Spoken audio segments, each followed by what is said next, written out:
Hey guys, rewind a little bit, because, after you find the boy's cat, you actually need to go talk to the boy and get the prize, because I totally forgot about that. But if you run out here and talk to the boy once more, this is for you, bomb card. I know, I missed something. I also missed the record button last time I tried to record this. So, take two. There were a few potions along the, left side of the very first screen you run along as Vivi. Whoops. As this person. Man, going back through time sucks. The first screen you show up on in Alexandria, go and do the hug the left wall thing, and you'll find two potions. So yeah, we have to do this again. Skipping it because, well, because. I also missed a cutscene in the inn, quote-unquote, the inn, that involves a red mage-looking person getting bitched at by the receptionist because there was no vacancy. And then red mage freaks the fuck out and leaves. I also got almost 50. I got to like 45 on the jump rope game. I suck. Anyway, now that we know that our little ticket is a fake, and interesting fact, I forget if I showed this last time or not, but I want to be your crow. The name of the play is I want to be your canary, not crow. So yeah, time sucks. Let's roll. And because last time we just ran right through, of course this time we trip and find out that our character is a huge klutz. And that Dante even says so. Fixes the sign, on with his life. So, we're gonna miss out on the play and shit because we suck. Or something like that. But what's this? Jerk-ass rat kid, who ran us over in the beginning, knows we have a fake ticket, and we might as well just claim it. I'll let you see the show if you become my slave! Alright! Awesome indeed, we get to be slaves. And our first mission is to make sure no one's coming. Is anyone coming? It's clear. So, this game is a love letter to a lot of different games, and, mission parameters bullshit. Proceed according to mission parameters, that's from some game or another. Also, if you talk to that guy, not only should he look familiar to you if you've played Final Fantasy V, but he will teach you how to play cards. Also, if you walk right by him, he will steal your money. So now I guess we're supposed to climb the tower, and remember, if you did not get the Iron Knight card and such before, you can't get it anymore. So, climb ladder. Oh wait, a Moogle. Meet the save points, this one being Kupo. Moogles act as save points in this game, though not all of them do. 99% of them do, and they are cute little save points, and they haven't been used as such since. He records data and such, and allows you to use a tent. He also has a thing called Magnet, which we'll get into in a minute. But really, they are involved in a side quest. Talk to all of them, no matter your need for saving. Also, I will deem it necessary to say this is going to be a long video. I want to get out of Alexandria this episode. Meet Stiltskin, the Moogle in gold. He is a traveler of the group, and he just wants to go out and see the world. And he insists that he'll write to everyone, which is nice. And apparently there's a Moogle named Mosh in the castle, and we'll go say hi to him when we get to the castle. But yeah, my mission this episode is to get the hell out of Alexandria.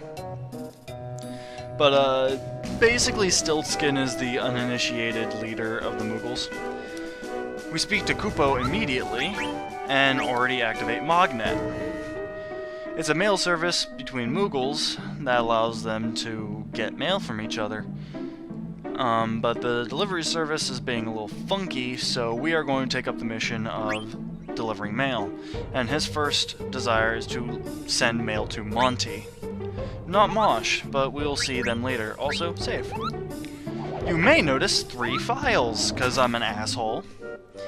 And you should ignore all 3. I'm actually overwriting the second one. Because time travel. So, since Rat Bitch Face up there is being such a bitch face, let's go up in there and be a slave. And we're going to miss the play. Oh no, it's not like we would have gone to the play with or without your help, kid. I mean... And apparently our character is also afraid of heights.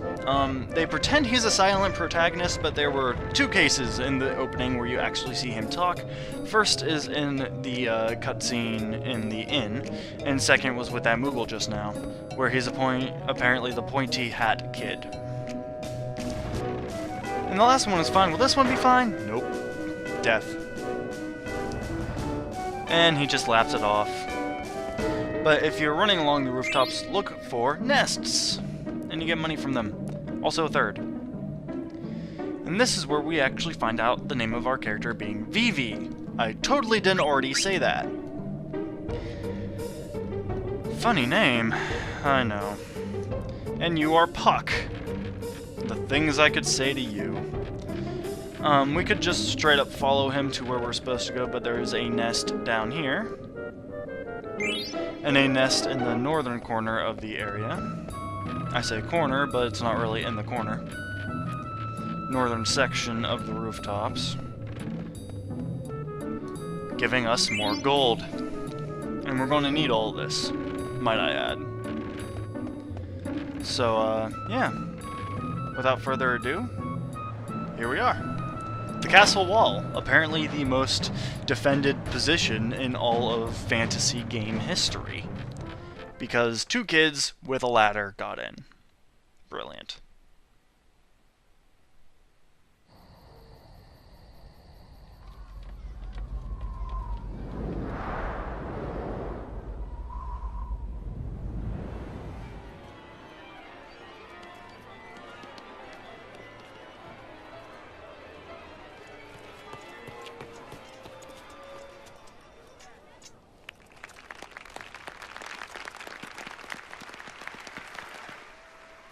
Ugh!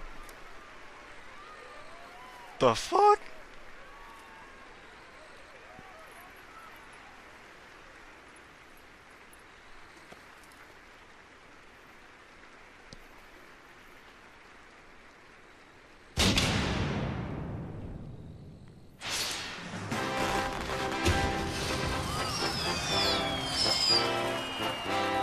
Ugh.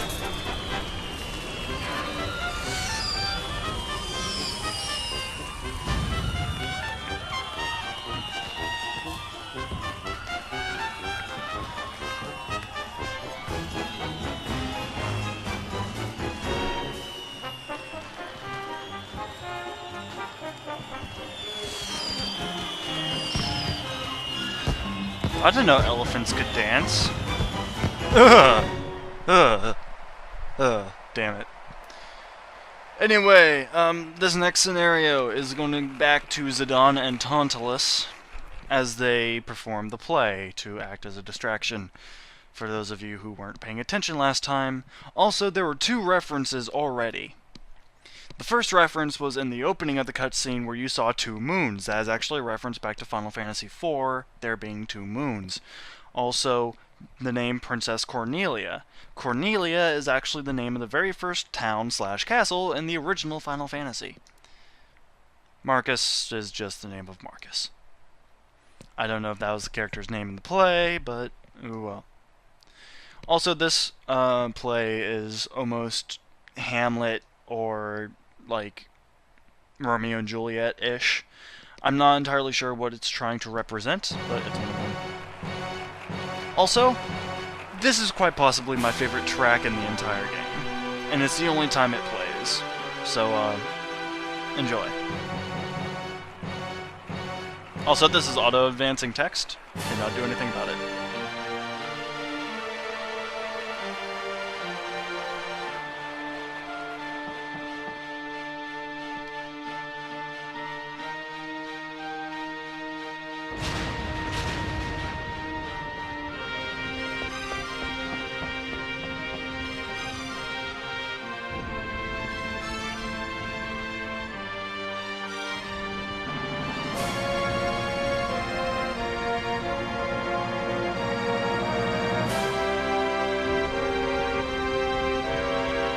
Cue awesome music.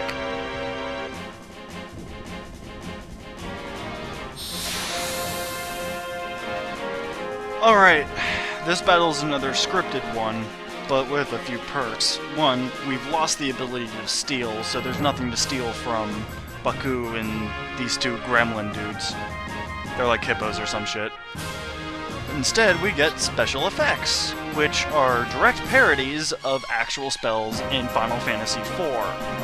Except for Poli. But Pyro is the twin cast spell from Final Fantasy IV. Poli is just a play on Poli. Pyro again. Let's whack the crap out of him.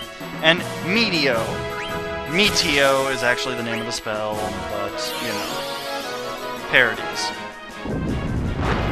All of the spells do exactly 0 damage, as they have no offensive power whatsoever. And Senna almost fucking dies. Way to go, Senna. But, you know, take away, like, the clearly out-of-place stars, and that's generally what the magic spells look like, strangely enough. It honestly looks kind of cool, in my opinion. It spices up the battle, but, you know, not much else to do. Wow. Oh, please kill Senna. That'd be hilarious. Favorite fucking song in the entire game.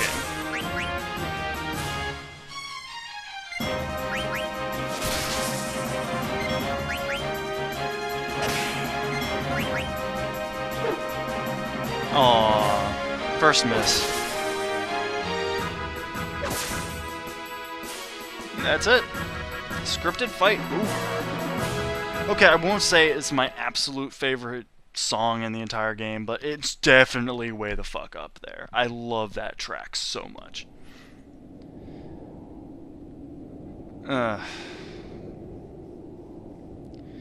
So yeah, theatrics. And you gotta admit, they're good actors.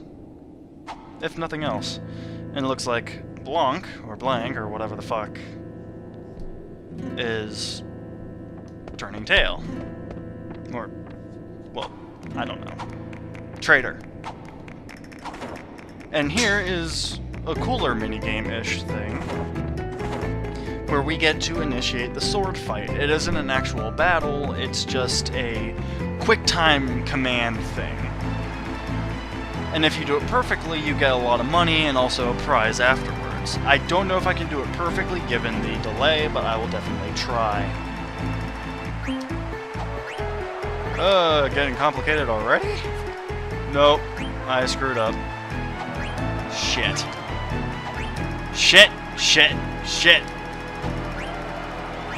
Getting complicated already. What the shit? I've never seen it jump to the directions this fast. Both my fingers went, oh fucking tit. I just did it, like, so bad right there, oh my god. See, they are fighting with real swords, so that's why it's, like, telling me what to do, so I don't accidentally kill Blank, and he doesn't accidentally kill me. Fuck! I'm not in it. See, as each button corresponds to a direction, and each direction obviously corresponds to a direction, I'm thinking in directions? Not impressed. The audience seemed to like it. Try one more time. You can do this as many times as you want until you get your desired amount. It's basically a grading system between 1 and 100. I got a 55, which means I failed. Basically, if not even the audience likes it, which is, I think anything below 50 the audience will not like, they will not let you come back out on. So you have to do decent or not at all. Focus.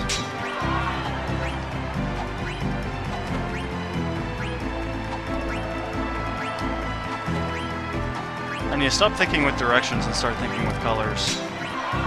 But it's hard to think with directions and colors at the same time, so... Much better! Did not fuck that up at all. How'd I do? 91! There we go, quite impressed. They demand an encore, too damn bad. 855 gold. Victorious. Yes! That was god-awful the first time. I don't even know what the hell happened. But right after running that way, they beat the shit out of 2 guards and complain that the armor is awful. And Blank goes into theatrics and talks about how everything's itchy and slimy and wet and just terrible. And apparently there are crumbs in pockets. I assume he has the fat guy's armor. Who else would carry around fucking cookie crumbs? Also, that is what an oglop is. It's like a ladybug grasshopper hybrid. And there's some sleep potion that we're going to put in Garnet's tea. Because we're assholes, and date rape is legal here. Not really. We're just going to kidnap the fuck out of her. Makes sense, right? There's nothing back in the room we just came through, so, we're just headed straight up, really. But first off, cheering and excitement, but we actually stole the Mage Masher back in the first fight. So we kind of want to equip that to Zidane. I don't think we have anything else of importance yet. But, continuing. Straight up the stairs, no treasure. And hey, that chick is wearing the clothes of a white mage. Also a throwback to the original Final Fantasy. Well, any Final Fantasy with a white mage. As we're posing as guards, I'm going to say the examine her face thing. Only your hood.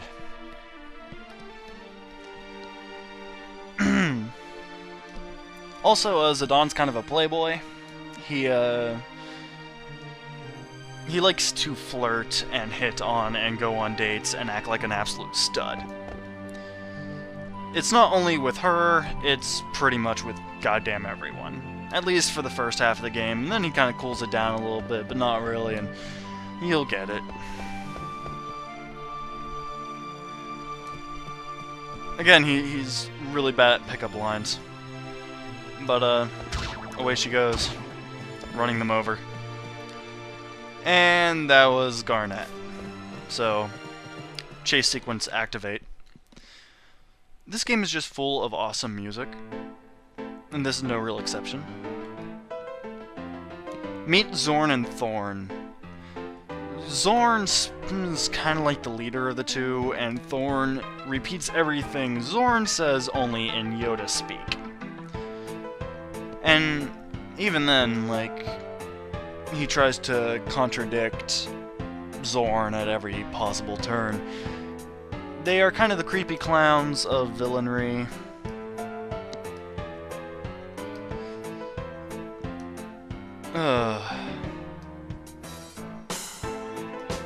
And it looks like they're looking for the Queen for some unknown reason.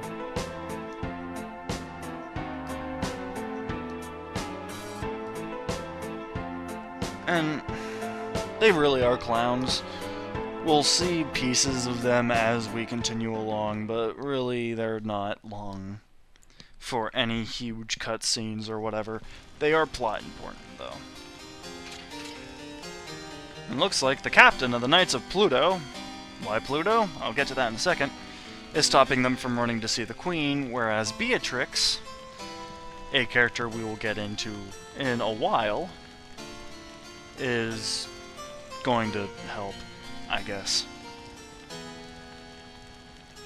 I wouldn't say she's trying to one-up you, sir. I'm just saying she's being a little bit more sociable and understanding than you are. And it appears they know she's being chased. Which is weird. I don't know how, because, well, technically you don't see what happens after they run down the stairs. Oh, I'm sorry, Miss Blue Hippo Queen thing. Your daughter has kind of gone MIA and has taken, whether by accident or not, a royal pendant. General Beatrix being the leader of the army, and Captain Adelbert Steiner. Or just Steiner. A lot easier to say than Adelbert. They are going to be on a mission to save Princess Garnet from the evil dudes. So we get to see a little bit of all the perspective here. And he is the captain of the Knights of Pluto. And no one assembles. There were supposed to be 9 people to assemble, as the Knights of Pluto are made up of only 9 soldiers. Not counting Steiner, the captain. Or does he count? I think he counts. I think he's number 1. Because upon thought, I can't remember a number 1. So Steiner's number 1. Yeah, there are 9 Knights of Pluto. The other 6. Yeah, he's 9. So, 9 being the theme of the game, and 9 being the number of Pluto. Shut up, I know it's not a planet anymore. We finally gain control of Steiner. He is a knight class character, unlike the thief that is Zidane and the mage that is Vivi. He only wears heavy armors and he uses an actual sword. Of course, so do Blank and Marcus, but that doesn't matter as we don't have them. I'll get into that later. Immediately, you want to run back up the stairs and go out towards the balcony again. Because if you go and talk to Queen Braun, she will give you a little something depending on how well you did during the sword fight. This time we get a silk shirt. I don't think that's the best prize you can get, but it's still pretty goddamn up there, so I'll take it. Now, if you remember the room we were in at first with Zidane and Blank, where we knocked out the soldiers, if we went in there before this, the Moogle wouldn't have been here, but now he is. Meet Mosh. He doesn't have any mail for us, but he does have a save point for us.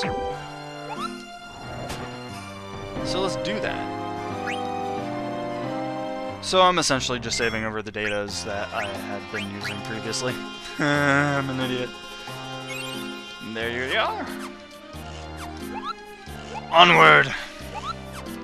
You can go ahead and talk to all the knights for added dialogue, but really you get nothing for grabbing all of them. Most of them are just slacking off anyway, so I can think of only real one soldier that's actually doing shit. Anyway, if you run left here, all the way left, into the kitchen, you see this guy. And he talks to the little soldiers. Well, soldiers, chefs. We'll meet him later. But, yeah, just wanted to point out the fact that he's there. I would show off all the soldiers for comic relief due to the fact that they all have really whack-ass names, but I'm trying to get this done fast. I don't want this to be a 40-minute video, and I do have a limited time here at home alone.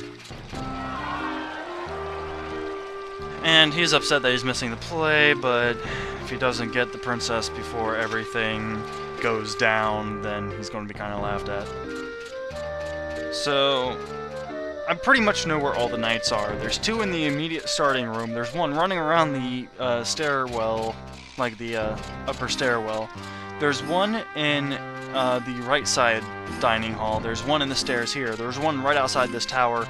There's 1 on the right tower. And I think that's it. Yeah, I kind of know a little too much about this game.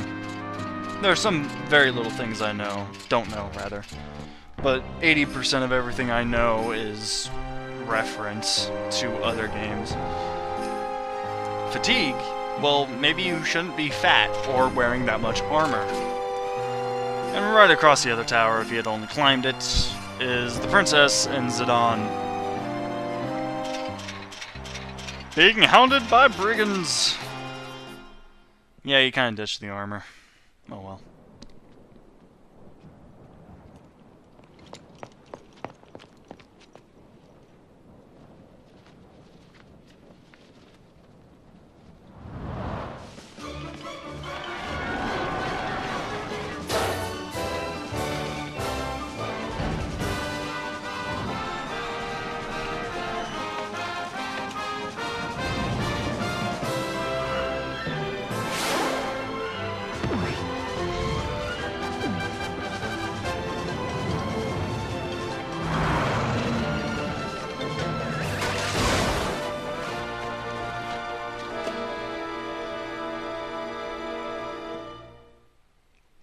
He makes a pretty convenient battering ram, doesn't he?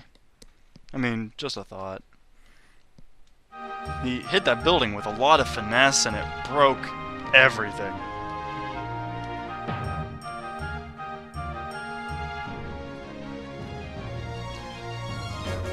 Sorry, I had to take a drink. She looked kind of sorry for landing on the poor monkey boy. Also note, Zidane has a tail. I wasn't going to point it out, but there, I pointed it out. Zidane has a tail. These guys are actually pretty cool for a reference later on in the game. But, well, not too entirely later, but later. What in tarnies? You remember the scene in the first video where, they were arguing about who they were going to kidnap, the queen or the princess? Well, if you kept on saying the queen, Ruby, this woman here, whom is very southern, would have marched into the room and told them that they were about to land and that they needed to hurry their ass up. Hooded girl, we get it. Look, game, 3 people already said it. And Ruby's kind of stopping us from getting to her. Yeah, bitch. Oh, enough of the pardoner shit. There's no southern thing going on here. That would be the princess we're here to kidnap. Not that you care. You just want to play your part in the play. Tantalus. I just realized that was in the carpet. Am I stupid? Improvise is one way to put it, sir. You had to do a whole lot more than improvise.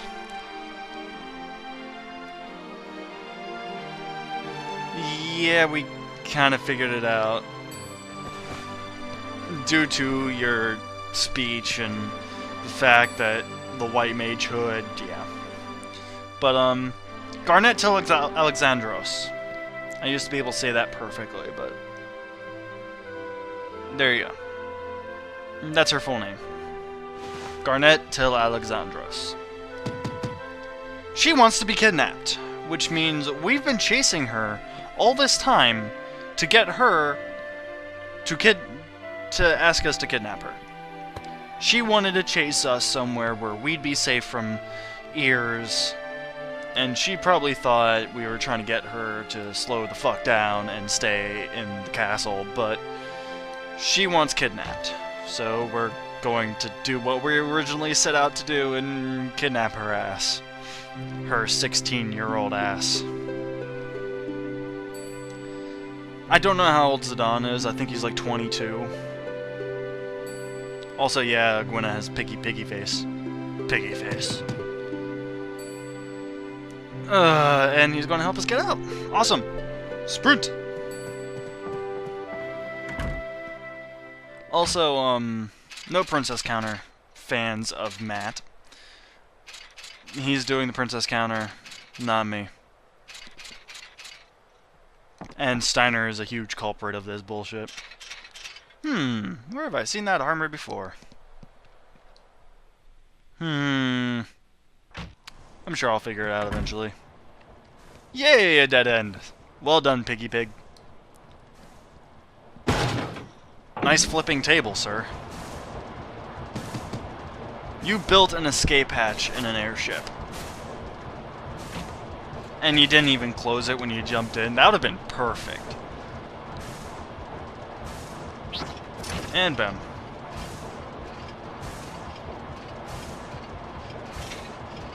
And nothing. He appears he has wedged himself in the floor. Because he is a smart one. But wait. He seems pretty happy that he did.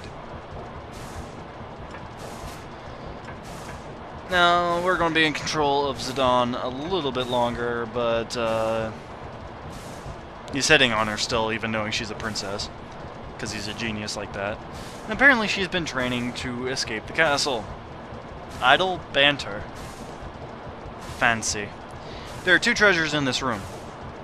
And they both involve turning the wheel, which is both time-consuming and boring. Turn it to the left, and you slow the ship's engine down, and it's just kind of like crash. Because remember, we are kind of still in the air. I don't think any airship actually hits the ground. Like, I think they just stay a little hovery. But every time we turn the wheel, a treasure comes down. If you can tell in the back by then.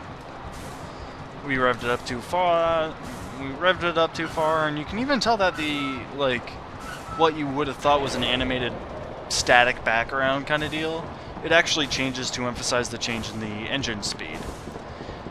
Down here we have a chest containing a Phoenix Down, and up top here we have another treasure chest containing a Phoenix Pinion.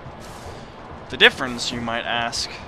Well, for now, the only real difference is you can use one in battle and the other you can't. Let's just leave that as the only difference. And away we go. And apparently there's another way down the hatch to the engine room. Oh hey, he made it down the hole. He looked like a turtle before, but it's not a Pluto night. No, he's not. It's blank. Next fight. Alright, so instead of having a full team of 4 as we had previously, we only have the 3. Garnet isn't in the fight just yet. But we can still steal, I believe. And that's what we want to do, as he has a silk shirt on him. Holy shit. I didn't intend to get it that easily. That was his actually rare steal. But he has nothing else, so let's just punch the crap out of him.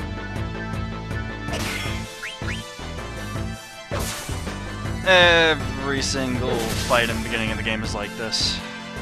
There's going to be no definitive end to any fight we have this far in the game.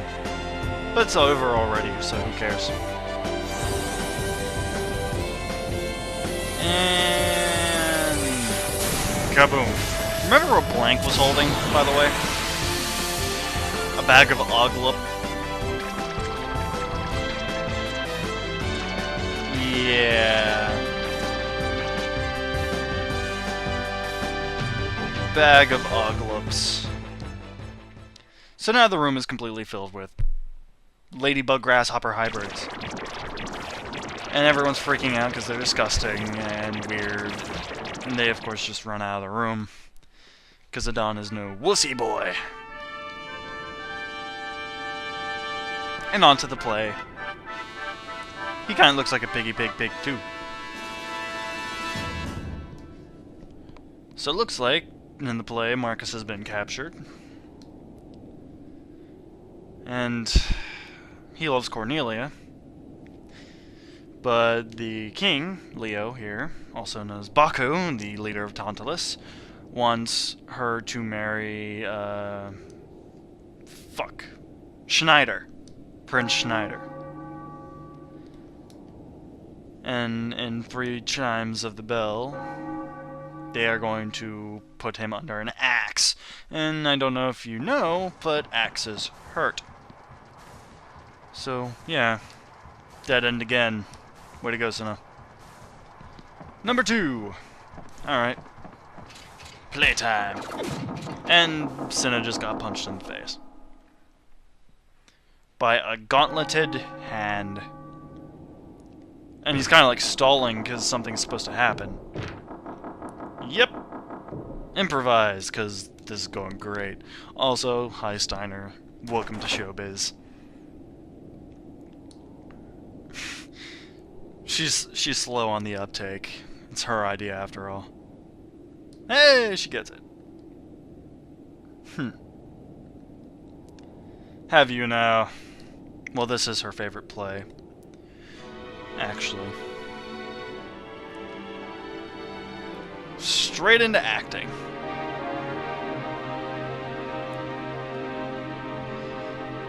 Yeah, sure, why not? Gotta get out.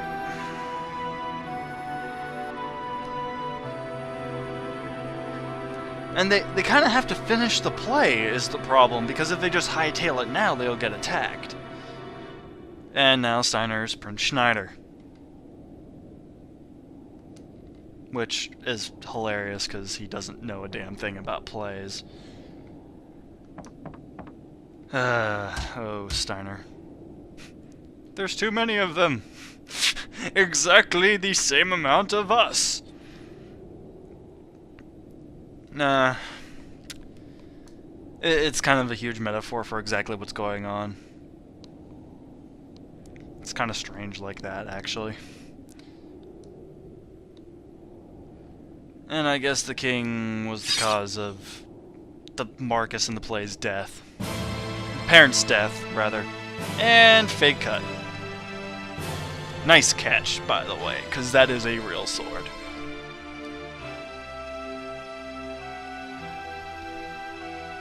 Also, I don't know many times you actually hear this song, either. Play acting!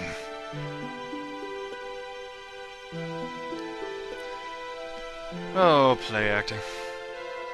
Slash. And suicide. So it's kind of a Romeo Juliet meets Hamlet kind of deal. It's complicated. Shut the fuck up, Hippo Lady. Damn it. Oh yeah, who cares that your fucking daughter's on stage right now? Hey, Vivi, what's up, dude? I guess they had to improvise into ending the show immediately. But, soldiers. And trip. See a puck in, like, disc 2 or something, possibly. And all this while, he thinks she actually got stabbed, regardless of the lack of blood. Suddenly, Black Mage. This is just kind of weird and slapstick, and boom. Oops. She kind of had to throw off her hood. Time to go. Yeah.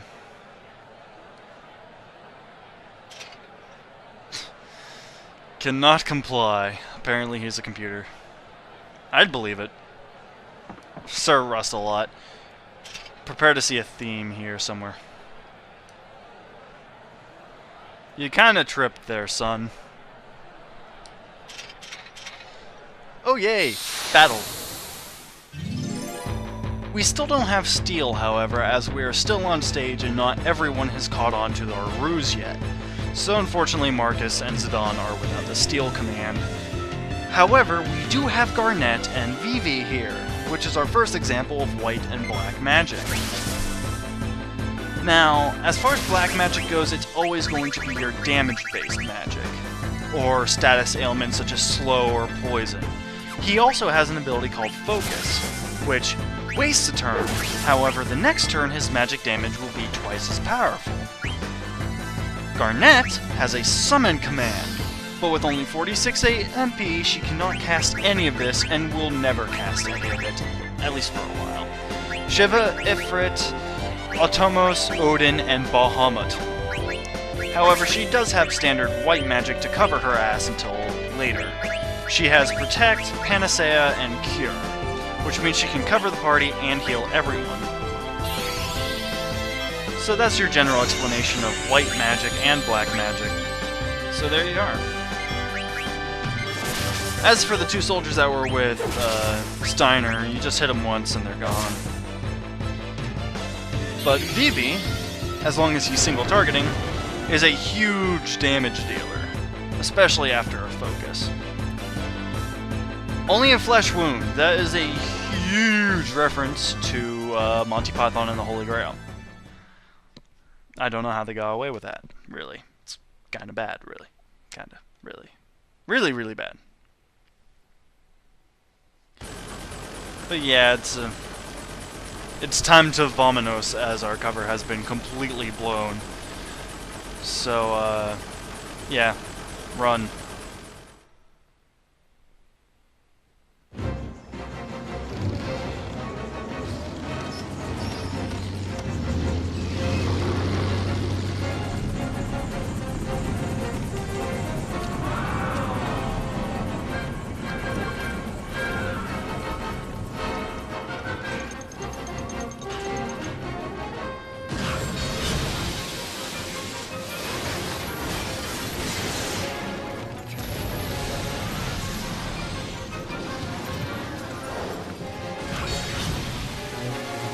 Ugh.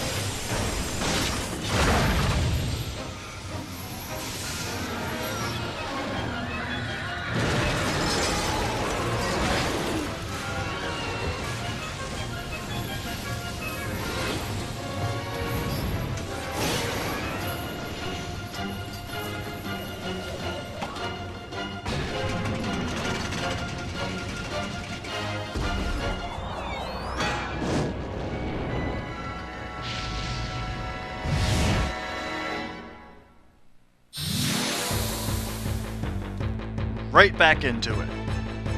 This is another fight against Steiner. But this time we see something in the background that he doesn't. This is our first look at a bomb. We also got a card for one of these things. You just want to punch the crap out of Steiner until the end of the fight. Basically, it just keeps getting bigger and bigger, and when it hits maximum size, that is when the battle will end.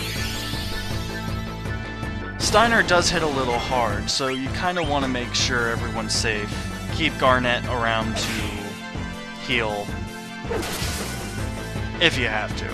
One thing you want to remember, however, is that you can actually hold your turns by hitting triangle.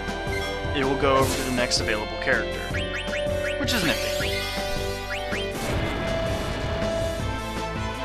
But yeah, like, there's a time limit on the battle. It really doesn't matter how much damage you deal.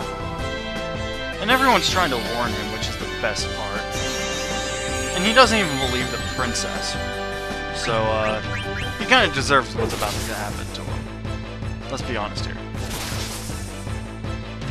And he pretty much deserves every bad thing that ever happens to him in this game, but, you know, that's another point entirely. Also, that's a big bomb.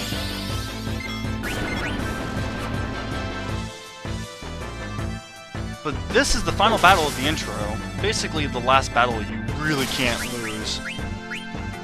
Let's just heal... yeah, just heal Marcus.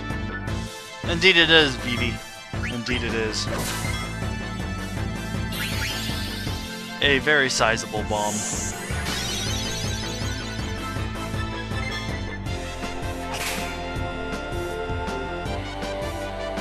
Yeah, kinda is. And here we go. After enough turns, the bomb hits maximum size, and the battle ends. But ends in what, you might ask? Well, when bombs hit a certain size, they do that.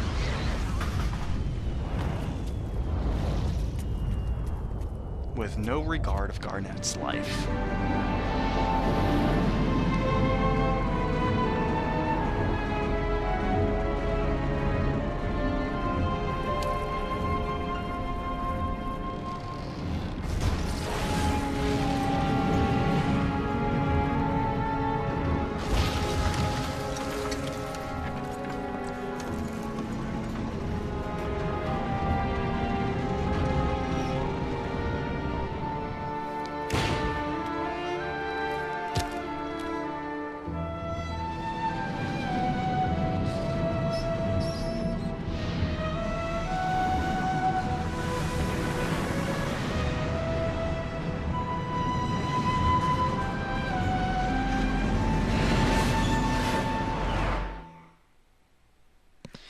A thing about the geography of this world.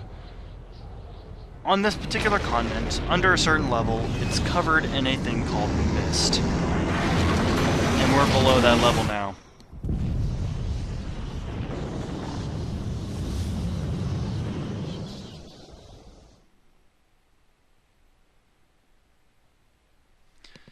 And mist is the cause of a lot of issues.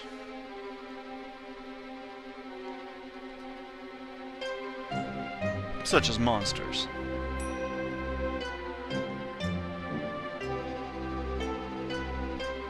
Apparently Zorn and Thorn do answer to the Queen. And apparently they've had this planned out for a while. And it looks like her safety isn't in everyone's concern. Least of all the queens. Looking grim.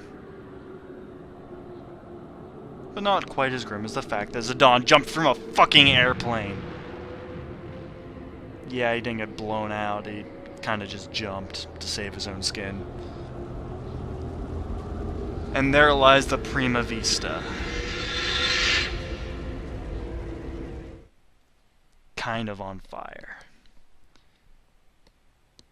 In the middle of a forest where nothing is hospitable. Completely and utterly so. Yes, it will. Well, there's the first time for everything, huh? But it looks like nobody died so far.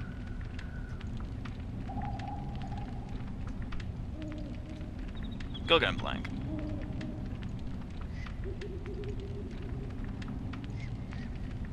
And he might be a fat bastard, but he does prove valuable as a leader of these little pirate dudes. Especially considering he's saving all their asses. And there's the conductor.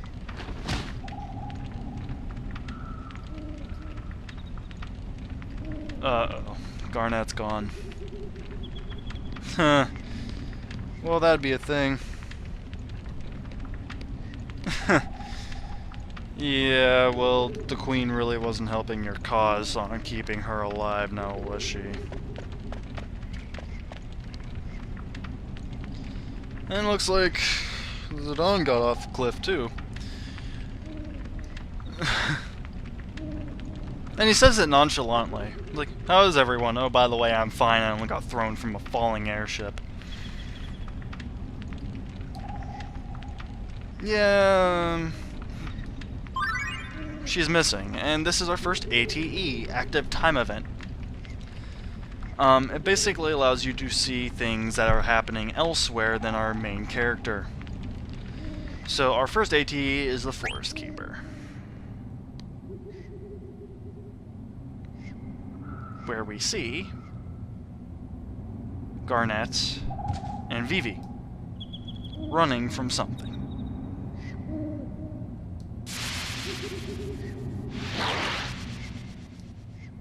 And it looks like they're in trouble. But unfortunately, now that it's going on 50 minutes, we should run over here, talk to Moscow, who doesn't have an email, and save. Sorry for the super long video. I don't like the opening part in Alexandria, and I wanted to get through that as painlessly as possible. So next time, we try to find the princess before whatever else that was does. Thank you all for watching. I hope you enjoyed, and I'll see you all next time. Take care.